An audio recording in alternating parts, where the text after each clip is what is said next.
Assalamualaikum warahmatullahi wabarakatuh, teman-teman. Selamat pagi, siang, dan sore. Kali ini kita akan kuliah dengan pertemuan yang cukup harus teman-teman simak bersama, yaitu identifikasi manajemen media massa digital dari strategi institusi, karakteristik, dan reputasi. Nah, materi ini saya ambil dari mata kuliah komunikasi strategis dan media, teman-teman. Kita masuk ke bagian satu. Kita mulai dengan membaca lafal basmalah. Bismillahirrahmanirrahim. Baik, kita harus belajar dan mengenal tentang institusi media digital. Institusi media digital ini definisinya adalah sebuah organisasi formal yang memproduksi dan mendistribusikan konten informasi melalui platform berbasis IP atau Internet Protocol. Fokus utamanya adalah pada konvergensi teknologi dan konten. Maka, institusi media digital disebut sebagai entitas yang terstruktur. Kemudian pada ekosistem platform, ini mencakup portal berita online, layanan streaming, hingga agregator konten. Jadi institusi ini beroperasi dalam logika ekonomi yang sangat-sangat amat dinamis. Jadi seiring perkembangan media, juga akan beriringan terhadap pengembangan ekosistem dari platform media tersebut. Maka disebut sebagai institusi media di digital. Nah, berbicara tentang lanskap media di Indonesia, itu ada 4 setidaknya. Yang pertama adalah portal berita. Itu dominasi media online seperti detik.com dan kompas.com. Kemudian adanya video streaming, yaitu pertumbuhan pesat YouTube, video, dan platform OTT. Gitu ya. Kemudian ada agregator, Line Today atau BEP dalam distribusi, dan yang terakhir ada sosial natif, media yang tumbuh besar di media sosial, seperti USS Feed. Nah, teman-teman pasti apa namanya sangat akrab dengan sosial natif ya. Jadi banyak akun-akun yang tumbuh di media sosial, kemudian akrab juga dengan portal media, video streaming, dan agregator. Nah, ketika bicara tentang institusi media, kita ngomongin studi kasus tentang Tempo Media Group. Jadi Tempo ini merupakan institusi media digital yang mentransformasi digital integratif. Di Indonesia, Tempo berhasil mengintegrasikan nilai jurnalisme investigatif tradisional ya ke dalam ekosistem digital melalui sebuah platform atau aplikasi disebut dengan tempo.co dan konten multimedia yang mendukung di dalamnya. Nah, mereka memanfaatkan skema langganan digital atau paywall untuk menjaga kemandirian institusi di tengah gempuran media gratis. Nah, itulah institusi media, teman-teman. Kemudian kita masuk ke karakteristik media digital. Nah, karakteristik media utama media atau media digital itu yang pertama adalah multimedia. Jadi dia tidak satu, dia multi, tidak mono ya, tidak monomedia. Jadi konten tidak hanya teks, tapi integrasi audio, video, dan infografis interaktif. Kemudian aktualitas, berita diperbarui setiap detik, siklus berita 24 per 7 days maybe. Jadi 24 jam per hari, 7 per minggu, tanpa batasan waktu cetak. Kemudian interaktivitas, ini yang penting karena kalau di media konvensional atau tradisional itu tidak ada interaktivitas, tapi di media digital itu interaktivitas merupakan karakteristik utama karena memungkinkan umpan balik langsung melalui kolom komentar di media sosial.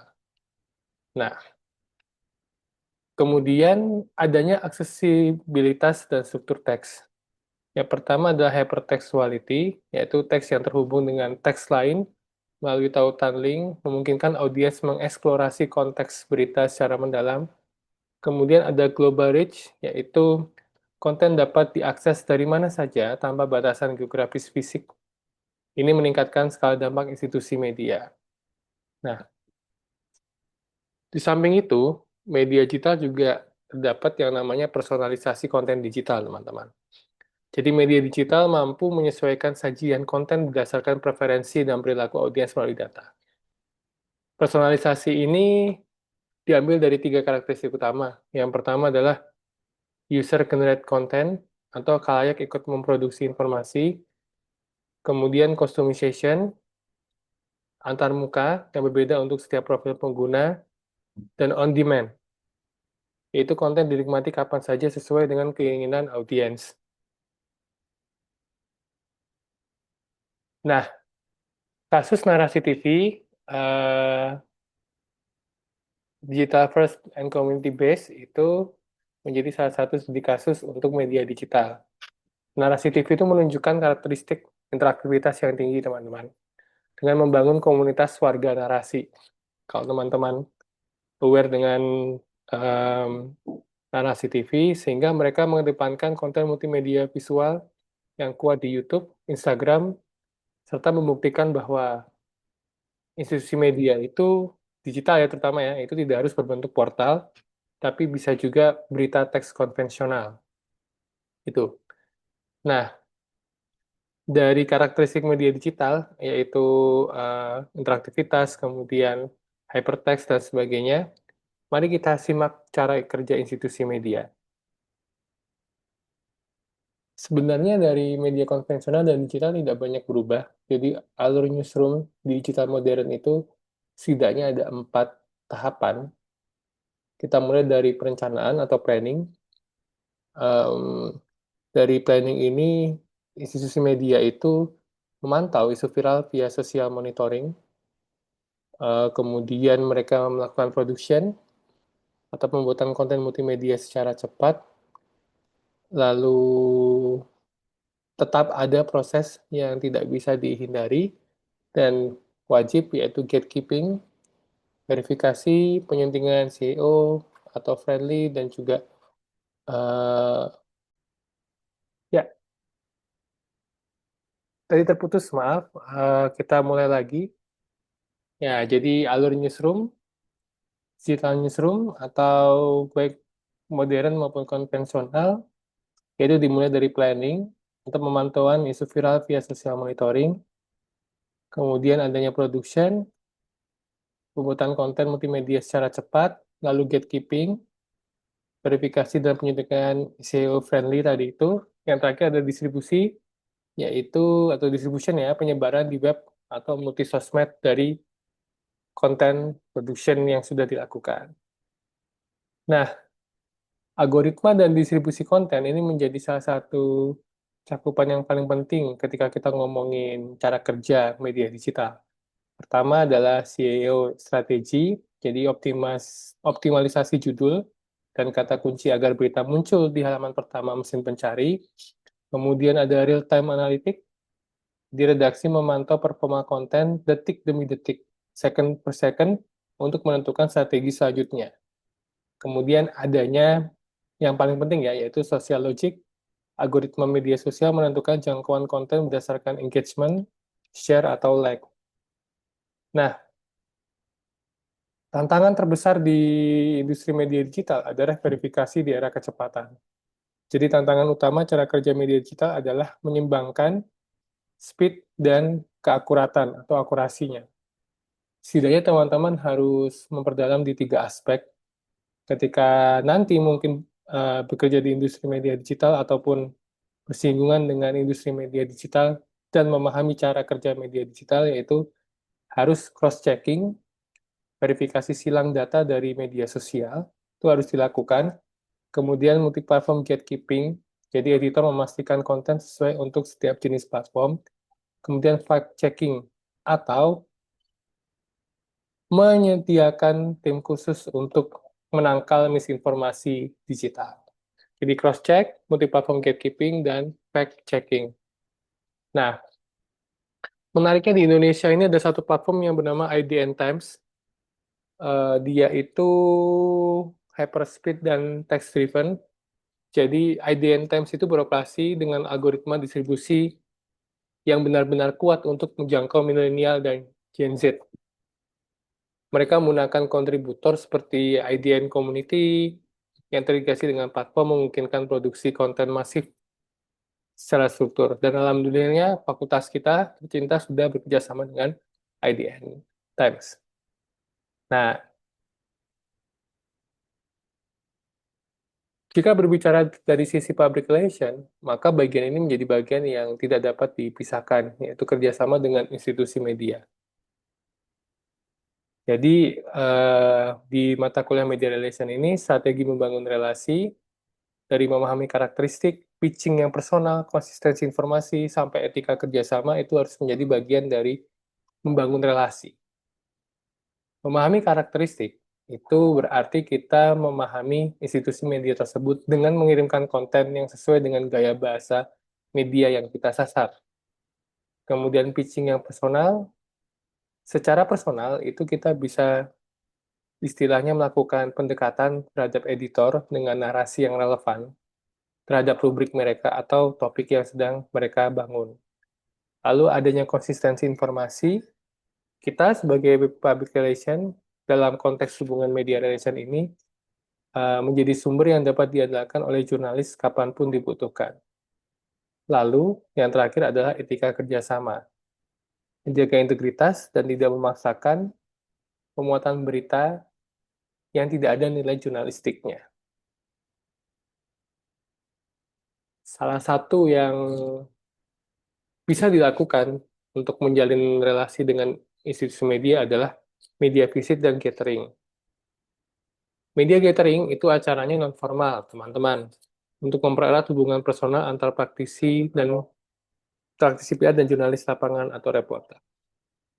Kemudian media visit, itu kunjungan resmi institusi ke dalam newsroom untuk menenangkan profil perusahaan dan membuka jalur komunikasi dengan pimpinan redaksi. Lalu, ada juga kita harus membuat yang namanya media kit dan rilis. Ini cukup familiar di teman-teman karena teman-teman sudah praktek juga. Jadi kerjasama yang baik itu dimulai dengan penyediaan materi informasi berkualitas bagi jurnalis. Media kit itu kumpulan foto, video, dan infografis resolusi tinggi untuk bisa diakses oleh para jurnalis.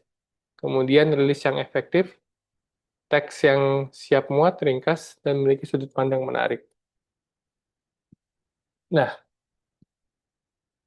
ada yang menarik di Indonesia yang saya ulik dan merupakan hasil dari penelitian, yaitu brand yang berkolaborasi dengan kompas.com. Gitu ya. Konsepnya adalah yang ditemukan dari penelitian tersebut, yaitu adanya native advertising dan partnership di dalamnya. Jadi hubungan media relation-nya itu sifatnya adalah kolaborasi strategis antar dua brand besar. Nah, tren ini diawali dan sekarang sedang dilakukan secara masif di Indonesia, kolaborasi strategis untuk tidak hanya iklan, tetapi penyajian informasi yang bernilai bagi pembaca, sambil tetap menjaga kredibilitas institusi media tersebut. Nah, jadi aspek kolaborasi ini menjadi penting di ranah media digital karena adanya konsep native advertising dan juga partnership, branded kontennya itu terlihat di konsep kolaborasi antar dua brand besar.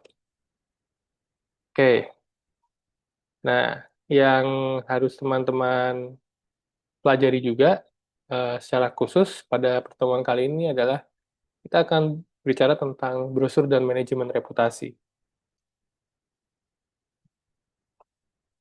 Dalam kegiatan media relation, brosur digital ini masih dibutuhkan karena dia sebagai penyalur value ya. Jadi pernyataan resmi visi misi identitas, kemudian pencapaian institusi untuk membangun kepercayaan publik. Jadi ada sistem citranya dan trust buildingnya. Kemudian konteksnya dalam public relation dan media relation, dia juga sebagai alat krisis. Brosur digital atau VAQ, Exit itu digunakan untuk memberikan klarifikasi satu pintu yang cepat dan akurat. Nah, jadi brosur untuk reputasi ini harus mengedepankan aspek visual yang profesional, teman-teman, secara desain. Kalau kita lihat dari sisi komunikasi visual, adanya high-tech prestasi di sana, adanya social proof, dan juga sustainability. Jadi menampilkan data keberhasilan secara jujur, testimoni, dan pengakuan dari pihak ketiga sebagai social proof, dan sustain. Artinya fokus pada dampak sosial dan lingkungan ketika kita ngomongin bahwa desain ini mengarah kepada manajemen reputasi, high representasi, social proof, dan sustainability. Nah, Indonesia pernah melakukan hal itu, kementerian, yaitu Kementerian Kesehatan, kalau kita throwback ke belakang, itu adanya reputasi di tengah pandemi itu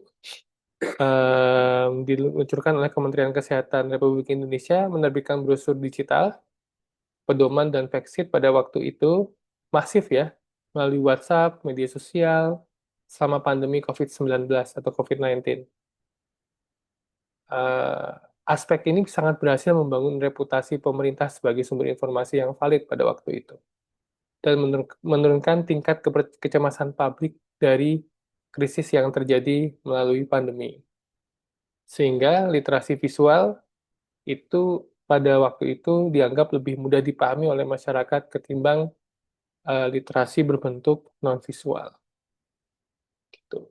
Nah, jangan lupa teman-teman tetap membaca literasi dari saya. Ada beberapa buku yang bisa teman-teman baca. Eh, yang paling utama, teman-teman bisa melihat kembali buku di semester 1, yaitu Mass Communication teorinya Dennis Mickwell, atau bukunya Latimore, Public Relation, The Profession and Practice. Kemudian bisa diakses melalui website ataupun website resmi ya dari Kementerian Kesehatan Republik Indonesia tahun 2021, yaitu Strategi Komunikasi Publik Pandemi.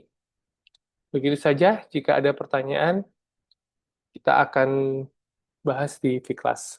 Terima kasih atas kesempatannya. Mohon maaf tadi sempat hilang sinyal. Semoga materinya dapat diterima dan sukses untuk teman-teman. Assalamualaikum warahmatullahi wabarakatuh. Saya kiri.